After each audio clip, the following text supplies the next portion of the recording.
We are wrapping up the month of February with the same old no news. You're Locked On Flames, your daily podcast on the Calgary Flames. Part of the Locked On Podcast Network, your team every day.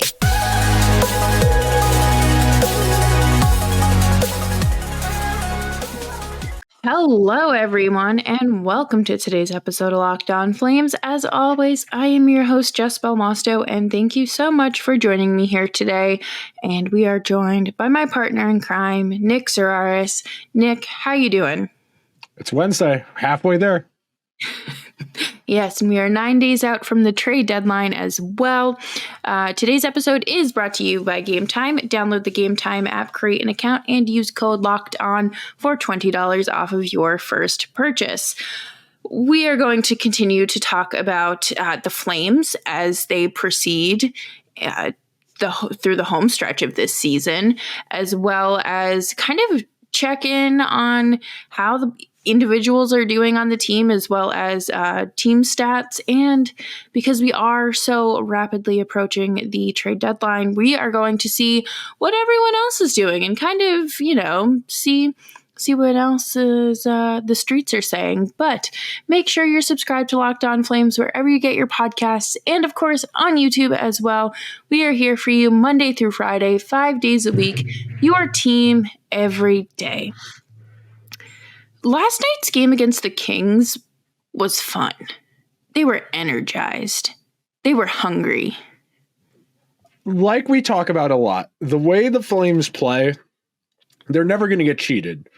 If they get off the bus with the right energy and they step on the ice with their normal vigor, you're never going to get cheated. You're never going to feel like you're getting sold. Yeah, they'll make stupid mistakes. They'll turn the puck over in transition. They'll give up odd man rushes. But that's in part because of the style they play, where they're so reliant on being able to win every single possession inch by inch. And it adds up over the course of a long game. Like we talked about last week, no matter what, as a Flames fan, you're winning. Because if they keep winning these games and, they sillily hang around the in contention graphic through the month of March, okay, we get to root for an improbable playoff run. If not, they improve their draft position. No matter what, as a Flames fan, you can't really be mad. And beating the Kings, that's what I said the other day. Beat your division rivals. Mess up their season. The Kings are in a spiral right now. It won't take much more to get the Kings into a real death spiral where they're out of the mix for a playoff spot. If I remember correctly, as I click over here, yeah, they're down to the first wild card. They're only 5 points clear of Calgary, and they have games in hand on Nashville, and that's why they're ahead of Nashville. But you look around, it feels like everybody's kind of bad this year in both conferences. When you get to that middle of the pack, like the Kings and Predators. The Kings haven't played good hockey since December, and I know I'm kind of cheating talking about what we're going to talk about later, but it's all interconnected here. As a Flames player, you get off that bus, or if you're home, you get out of your car, let's go mess up these guys' day. These guys' day. They're you should walk in and be with the mentality, I want the opponent's fans saying, how did you lose to this team? Because again, spite is a wonderful, wonderful motivator, but you clearly played a better game than them. You did something right. And just everyone needs a slice of humble pie every once in a while. And I think the Flames are a perfect team to serve that this season. They beat the Canucks, they beat the Bruins, they've beaten really good teams. So, anything's possible, and you truly can't rule it out with this team.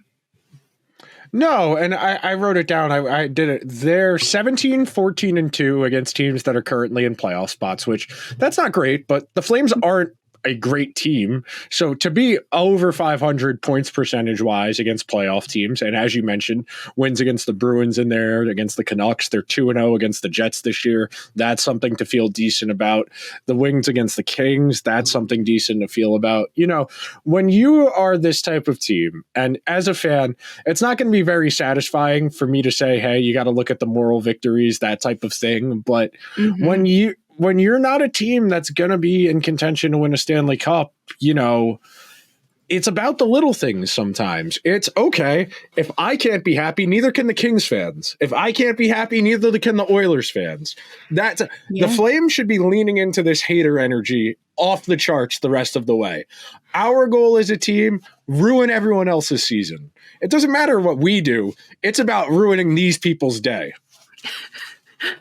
They're very much in their reputation era. They're going to be a problem relatively soon. Not relatively soon, a little ways down the road, and they're going to make it everyone's problem. And I am looking forward to that. But like with this, I know people are just going to like counter and say, well, you should want them to be losing for their draft position. And this is how we always end up where we end up and getting those mediocre picks. Why do you tolerate that? Because right now, yes, of course, the draft position is important. But I feel like on the other end of it, you are going to be acquiring decent assets to kind of make up for where you're at, where you could finish if they keep doing this. I agree with you. And the addendum I will add on to that is that's talking like a fan. That is not how people in sports themselves think about these things.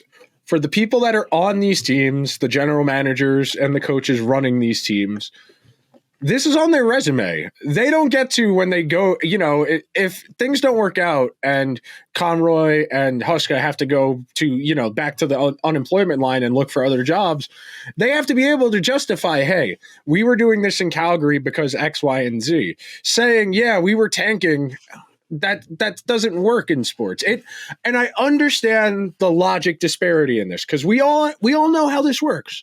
We all know that teams build as bad of rosters as humanly possible to further their chances of losing every game. But the guys who go out there and play every single night are never not going to try. You're never going to be able to convince that. So if you want to do what you're talking about and lose a lot of games, you're going to have to trade a lot more than just 2 or 3 more guys if you want to be stinky, where you see how bad the Blackhawks, the Sharks, the Ducks, do you see how bad those rosters are? You're not competing with that. It's with the talent the Flames have. So you have to think about it pragmatically. And I know it's frustrating as a fan. You wish your team would just be upfront with you. You wish teams could just say, yeah, we want to lose every game the rest of the way, and then go out there and tell their guys, whatever happens, happens. It doesn't matter. You know, I wish it worked like that, but that's one of those situations where you have to be able to take your fan hat off and put on your logic hat. Part of being a fan is being irrational. You are never going to get these professionals to just roll over and not try. No. And I believe it was Craig Conroy who said it in an interview recently. He said, we're not in the business of losing. This is a professional sports team. There's no way to get these guys to just roll over and die. Like that's not what they're about. Oh, no, and the Flames have a real scrappiness to them. Mm-hmm. You think about some of those guys on that team, you know, these are blood and guts type guys, you know, in another universe where those guys like Mangiapane and Coleman and Backlund, those are the types of pieces that Stanley Cup contenders trade for at the deadline to put them over the top. Those are blood and guts leadership type guys who can play anywhere in the lineup and are going to go out there and give you everything they got every single night. In an ideal world, the Flames are getting put over the top by those guys. But in the interim, those are not bad guys to have leading whatever this next iteration of the team is going to be, because as we navigate the transitional period of the next couple of seasons, whoever comes in here is going to have a standard set for them of, okay, this is what it means to be a Calgary Flame. We need to play like this. Absolutely. And we are going to talk about the standard that they set for the month of February coming up next. But first, we are going to take a quick break here, and we'll be right back after this. You shouldn't have to worry when you are buying tickets to your next big event, whether that is Kipper's jersey retirement or a random game to finish off the season or a local comedy event. Gametime is the fast and easy way to buy tickets for all the sports, music, comedy, and theater events near you. With killer last-minute deals, all-in prices, view from your seats, and their best price guarantee, Gametime takes the guesswork out of buying tickets. I love the zone deals and those flash deals that Gametime offers because you can find really good seats that you might really not think to look for at a really good price. So you can see the view from your seat before you buy, so you know exactly what to expect when you arrive. You can buy tickets within seconds with just 2 taps. Gametime has deals on tickets right up to the start of the event and even an hour after it starts. It is the place to find last-minute seats. Take the guesswork out of buying tickets with Gametime. Download the Gametime app, create an account, and use code LOCKEDON for $20 off of your first purchase. Terms apply. Again, create an account and redeem code LOCKEDON for $20 off. Download Gametime today. Last-minute tickets, lowest price guaranteed. And we have one more sponsor this time around, and that would be our good friends at FanDuel. Nick, are you placing any fun bets on the Bruins and Islanders game this weekend? I'll probably bet the under and regret it, but because both goalies are very good, but both of those teams have been playing very bad defense the last few weeks, so we'll see what happens. Get buckets with your first bet on FanDuel, America's #1 sportsbook. Because right now, new customers get $150 in bonus bets with any winning $5 bet. That's $150 if your bet wins. Bet on all of your favorite NBA players and teams with quick bets, live same-game parlays, exclusive props, and more. Just visit FanDuel.com/lockedon and shoot your shot. FanDuel, official sportsbook partner of the NBA. Thanks, everyone, for sticking around and hanging out with us as we trudge through the last few days before the deadline. Make sure you're subscribed wherever you get your podcasts so you never miss an update or rumors, because we love to yap here. February's over. It was a short month. Well, no, we still got one more day. It's a leap year. That's right. That is right. We do. I forgot about that till this morning, too. No knock on you. So how did the Flames do this month? What did it look like? They were 7-3-0 in the month of February. They had a pretty good month. You know, they came out of the All-Star break with some juice. All their underlying numbers are pretty middle of the pack.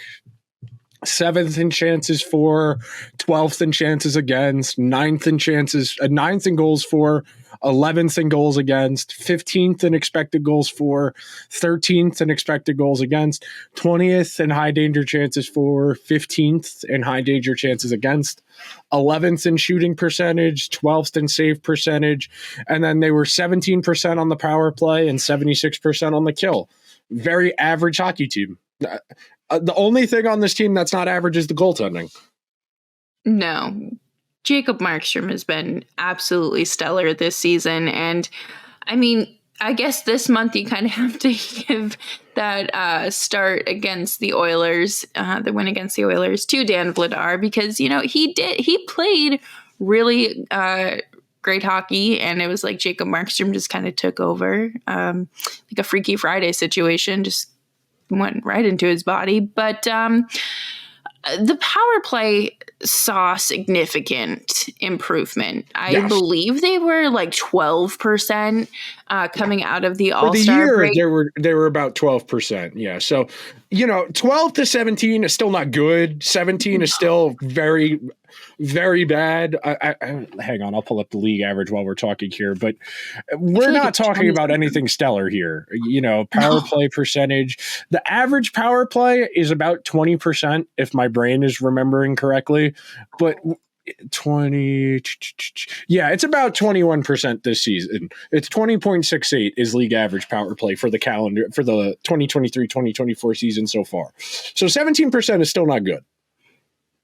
No, not by any means, but it is better than where and I am very glad that we saw some sort of improvement. It doesn't have to be drastic. I don't expect them to shoot up in the rankings or anything like that, but just to see them to not cringe and have like a visceral reaction whenever they go on the power play. I think that is a step forward in this season's journey. It's a good feeling when you see, as a team, when you are kind of in the weeds like the Flames are. I know they're not going to win a lot. I want to see improvement. I want to see experimentation. I want to see gradual steps to kind of, okay, we know this is more or less a lost season. What are we doing to problem solve? And some of it is just bounces. That's not a significant improvement where they changed anything majorly functionality wise. They didn't change how they're aligning or the personnel all that much. All they did, well, they did take Lindholm out of the mix, but that's probably, I would have to look a little bit deeper into that and see where like the chances come from when Lindholm's on the ice versus when he wasn't. But for all intents and purposes, we're probably just talking about a couple of bounces, but over the long run of a season, as those bounces, level out, teams that are bad out of the gate, they get closer to what they really are. And teams that come out of the gate hot, they cool off and get a little closer to what they actually are. Yeah. And I remember at the start of the month, it was against the Islanders. Jonathan Huberdeau had a power play goal, and I think 3 or 4 people texted me and said a Huberdeau power play goal in this economy, and then all of a sudden everything started going great, and I'll take it. It's, again, we talk about it a lot, especially this season. It's important to just really throw whatever you can out there and try all the samples and combinations you can, because you never know what might work. If I remember correctly, the Mangiapane, Backlund, and Coleman line started as just a random line shuffle. It was not something that kind of came out of the gate. But once they got going and it started to stick, it worked. That's all it takes sometimes is an accident. That's the whole point of trying things out, like the Flames should be doing during this window. Worst case, it doesn't work and you go back to what you already know kind of works. So juggling things around, and I know they've tried ad nauseum to get certain guys going, combinations, deployments, alignments, all of the different things you can change without changing the players on the roster. And there have been steps. I mean, Huberdeau is starting to show signs of life. He had a good month of February. It in a long season that isn't going to amount to a whole lot. Like I said in the opening segment, sometimes you just gotta appreciate the little things, otherwise you'll go insane, frankly. Yeah. That's not a lot of solace, that's not a lot of comfort, but it's something. Yeah, there have definitely been times where I feel like a lot of Flames fans, at least the ones that I see on Twitter, and I understand completely as a fan watching these games why you are so catastrophic about, these losses. But at the end of the day, that's also what you want and what you're cheering for. So what is the happy medium here? Do you want to lose or do you want to win?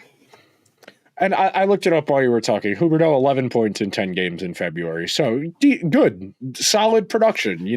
For a guy who only has, I want to say, 30-something on the season, 10 in a month. Yeah, he has 37 on the year, and he had 10 in the month of February. Nothing to sneeze at. 11 points in 10 games is decent. You would like to see that continue down the stretch. If maybe they found the sauce to get Huberdeau more engaged. And even if it is empty calorie offense, if he puts up 60 points a season, you're not happy about that with his contract, but it's better than what you got. Yeah. Not everything is going to age well. No. And that's okay. But you got to just take your lumps, even if it's in the first real full season of a contract extension. But coming up next, we are going to talk about the rest of the league and what on earth is Gary Bettman doing in New York this evening. But before we do all that, let's talk to you about eBay Motors. Passion, drive, and patience is what brings home the winning trophy and keeps your ride or die alive. eBay Motors has everything you need to maintain your vehicle and level it up to peak performance. From superchargers, roof racks, exhaust kits, LED headlights, and more. Whether you're into speed, power, or style, eBay Motors has got you covered. With over 122 million parts for your number one ride or die, you'll always find exactly what you're looking for. And with eBay Guaranteed Fit, your part is guaranteed to fit every time or your money back. Because with eBay Motors, you are burning rubber, not cash. With all the parts you need at the prices you want, it's easy to turn your car into the MVP and bring home that win. Keep your ride or die alive at ebaymotors.com. Eligible items only, exclusions apply. eBay Guaranteed Fit, only available to U.S. customers. Thanks, everyone, for tuning into today's episode of Locked On Flames. We've made it to Wednesday, and 9 days from now, we may be gathered here, remembering Jacob Markstrom and his time as a Calgary Flame. Yeah, we are kind of at a point now, and we talked about this yesterday, that for some of these teams, the next 8 days, 9 days, they might fall out of the mix. I know I've talked to quite a few people, and I've read a decent amount that there's reasonable conjecture the Devils might not bother, that they are so, and they're not that far out of it. They're only 5 points behind the Flyers for the third spot in the Metro, which is a testament to how bad the Metro is, that the Devils, who have been mediocre all season, are only 5 points back of a playoff spot of a team that's been in a spot all season like the Flyers. There's conjecture they might not do anything. The Predators' recent hot streak, they might opt not to sell anybody off. They don't have a ton, but they might keep Saros and try and work out an extension over the summer. The next week is going to ultimately swing a lot of seasons. A lot of teams have to make decisions. There's not a lot out there. As we talk about in regards to the Flames, they have the best goalie available. They have the two best defensemen available. Once you get past that, the best forward available is probably Adam Henrique. Mm-hmm. Because Jake Gensel might be available. He might not be. If he's available, it's Jake Gensel, but he's also not healthy right now, which is an issue. So if you trade for him, you don't know how healthy he's going to be once he shows up on your door. There's not a lot of good pieces out there at this deadline, and that's going to shotgun wedding a few teams. There are going to be teams that talk themselves into a trade in the next week because they feel like they have to do something. Do we think that Winnipeg might be one of those teams? Are they still hanging around? Winnipeg's in the mix, man. Winnipeg's good. Winnipeg is legitimately good. They have talent. They could use another defenseman. Chris Tanev, you should try and trade for him, Kevin Cheveldayoff. I know you don't have a first-round pick this year, but we'll take a second and something else. We'll take Ville Heinola if you don't want to use him. If we could turn Chris Tanev into Ville Heinola and like a fourth-round pick, that'd be great. That'd be great. Villanola is 22 and he needs to play. I right before I jumped on to record with you, I was recording something with one of my Jet fan friends, and we were talking about it, that this is the time of year where you understand who's got good scouting departments, because the teams that have good pro and amateur scouting departments, they're the ones who know what they want in these trades. They are the teams that identify players that are miscast or underutilized, that are good at something, and say, we can do something with this, get him. They're not using him right. He doesn't have a ton of value. That's what good teams do. And we're going to learn a lot about the Flames' talent evaluation based on what they look to add and what they get in return for these guys.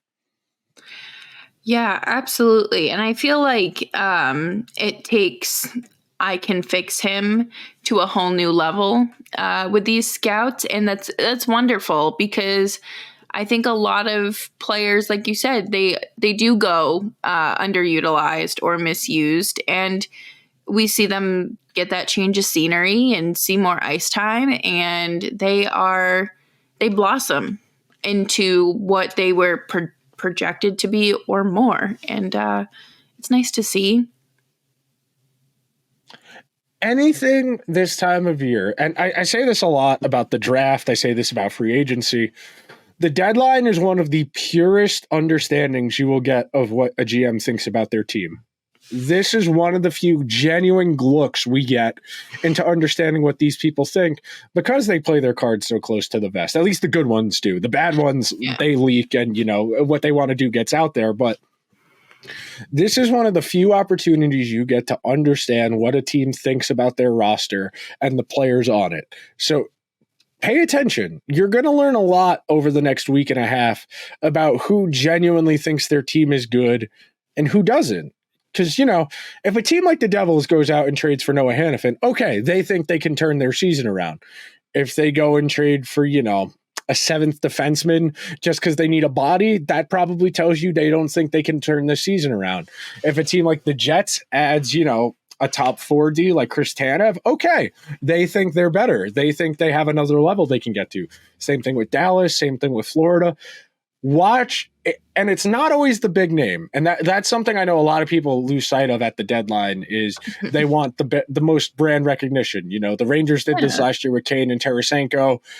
It's not the biggest name generally that does the best in their new landing spot. Timo Meier, for example, last year has had a really rough go of it. I wrote something about him that I'll publish either tomorrow or Friday. But you want the right piece. And I know that sounds like Kurt Russell and Miracle, but you need to find the piece that's going to complement what your guys are already doing. You need to drop them in and use this next 6 weeks till the playoffs as a ramp up to get them up to speed, so that by the time the playoffs start, if you've got Chris Tanev, he's on your first or second pair, he's ready to kill penalties, and everything is established by day one of the postseason. Yeah, and I am really excited for this deadline because, like you said, there's not a lot of good teams in kind of the middle that are fighting for this spots. And even like the best teams right now have kind of... They're going through lulls, some of them. The Bruins are having a rough couple games. LA hasn't been that good. The Oilers have a couple stinky losses in there. Winnipeg has a couple stinky losses in there. It's a long season, and this is, one of those flashpoints where people have to make decisions, and you have to evaluate, is this recency bias? Are we good? Are we bad? Is this just a lull? Is this just a peak? That's why I find this time of the year so interesting, because team building is what ultimately I find so interesting about hockey. Absolutely. And, you never know what that one piece might bring and what that secret sauce could bring to the table and what it means for your postseason. But do you have anything else you would like to add before we wrap up today's show? We got a bonus episode for you in the month of February. We'll see you guys tomorrow. Make sure you're subscribed to Locked On Flames so you never miss an episode, especially on leap years. And follow us on Twitter at Jess Belmosto and at Nick Zeraris. And we will be back tomorrow with who knows what, because no one seems to be moving any of the pieces.